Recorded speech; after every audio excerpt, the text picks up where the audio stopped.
मां दुर्गे मैं 2 बात सार्थक माना जाएगा ये कार्यक्रम हर मां दुर्गे मैया की।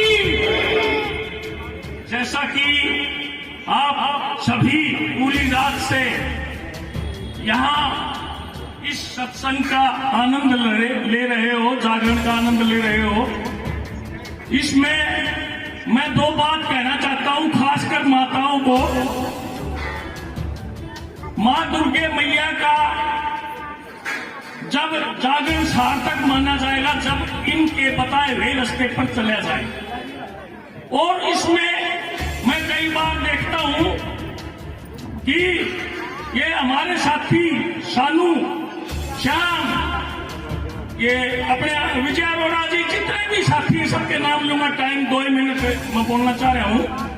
इन सभी ने इस टाइप की ये हनुमान सेवा समिति के सभी सदस्यगणों ने ये कार्यक्रम हर साल, अब की बार 25वां वर्ष, जो कि 25 साल कंटिन्यू इस तरह का प्रोग्राम करता हूं। मेरी समझ में भिवाड़ी के अंदर कोई ऐसी संस्था नहीं है।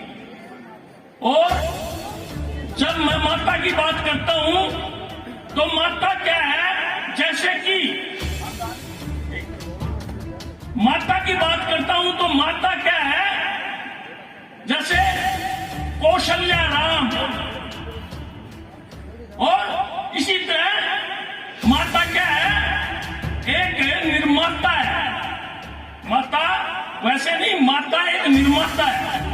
जो आज के युग में जो माताएं हैं वो निर्माता का काम कम कर रही हैं। बुरा मत मानना, बच्चे जब छोटे होते हैं तो उसके हाथ में मोबाइल पकड़ा देते हैं, बशर्ते कि अपना लाड प्यार देने के हाथ में मोबाइल होता है। फिर बच्चे आगे चल करके उसका रिजल्ट आना शुरू होता है। तो आज के युग में जो ये युवा पथभ्रष्ट हो रहे हैं, इसमें हम कहें तो माँ बाप का मुख्य हाथ है।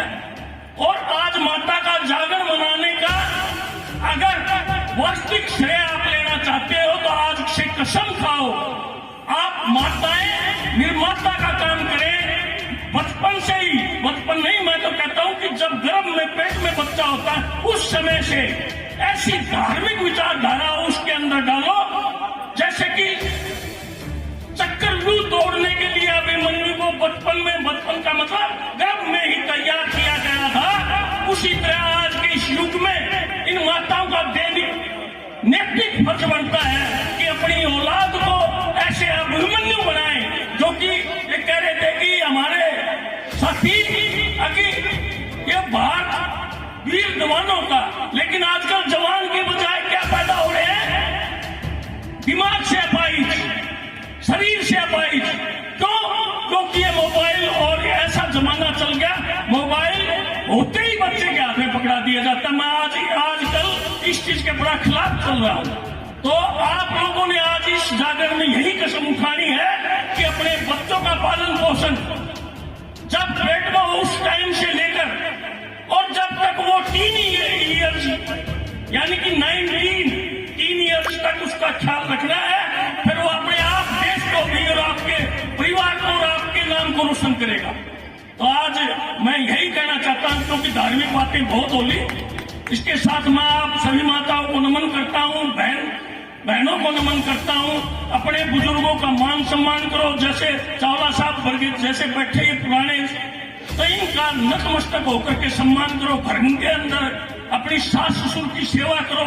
सबसे बड़ा जो माता का जो हमारा संदेश है वो यही है, जय हिंद जय भारत। लेकिन आजकल की माताएं तो सुनो, तो बस साहब आजकल की माताएं अगर बच्चा रोता गए ना तो उसको लोरी सुनाएगी, ना राजा हरिश्चंद्र की कहानी सुनाएगी, ना अभिमन्यु की बात बताएगी। क्या करेगी, मोबाइल हाथ में लेके दे देगी। क्या नन तेरी मोरनी को मोर ले गए, बाकी कुछ बचा तो वही चोर ले गए। और वाकई ही उस बच्चे की बुद्धि को चोर ही हर लेते हैं।